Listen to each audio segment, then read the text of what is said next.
आज कांग्रेस पार्टी ने मंचिरियाल में सत्याग्रह सभा का इनेकाद अमल में लाया। इस जलसे आम से कांग्रेस के कौमी सदर मल्लिकार्जुन खड़गे, टीपीसीसी सदर रेवंत रेड्डी, सीएलपी लीडर भट्टी विक्रमार्का, अराकीन पार्लियामेंट उत्तम कुमार रेड्डी व कोमटिरेड्डी वेंकट रेड्डी, साबिक वजीर मोहम्मद अली शबीर, एआईसीसी तेलंगाना इंचार्ज मानिकराव ठाकरे, अराकीन असेंबली और दीगर सीनियर कायदीन ने खिताब किया। संविधान समिति में नहीं होते तो आज दलितों को वोटिंग का राइट मिलता नहीं था और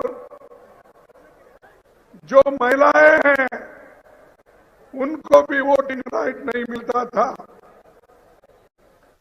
लेकिन बाबा साहब अम्बेडकर रहने की वजह से उन्होंने अडल्ट फ्रेंचाइज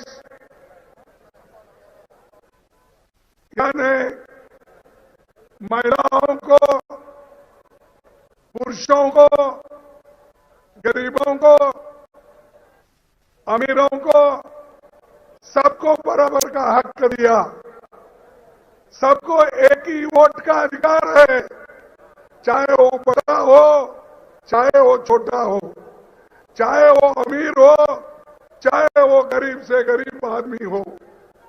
ये बाबा साहब अम्बेडकर की देन है और पंडित जवाहरलाल नेहरू जी ये जो कोशिश करके नया संविधान बनाने के लिए बाबा साहब अम्बेडकर को सौंप दिए थे, उन्होंने ये काम किया है। लेकिन दोस्तों, आज